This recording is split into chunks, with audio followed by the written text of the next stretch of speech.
You've got a deadline. 2 weeks out. Plenty of time. Then it's 1 week. Then 3 days. Then midnight before. You do it in a panic. It works out, somehow. It always does. Until it doesn't.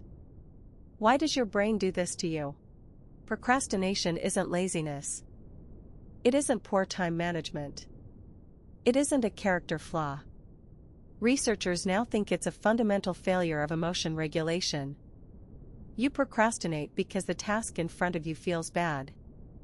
And your brain would rather do anything else. It's nearly universal. About 80 to 95% of college students procrastinate academically. Around 25% describe it as chronic. They delay not by hours but by months. The numbers don't drop much in working adults. Procrastination is the default mode. For decades, we told ourselves procrastination was about time. Poor planning. Bad estimates. The fix was better calendars, stricter schedules. Tim Pychyl at Carleton University spent years dismantling that story. He showed the issue wasn't the clock. It was the mood.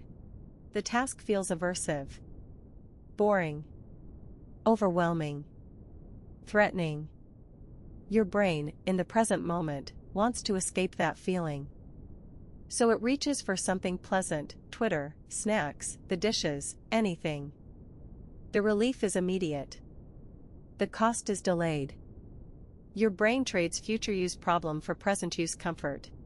What happens neurologically is a fight. The amygdala, your threat detector, lights up when you think about the task. The prefrontal cortex, your planning center, has to override it. When you're tired, stressed, or anxious, the amygdala wins. The task becomes unbearable. The escape becomes urgent.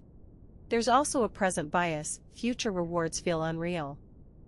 The deadline is in 3 weeks, the relief of distraction is right now. Behavioral economists call this temporal discounting. The further away a payoff, the less it counts. You don't procrastinate because you're irresponsible.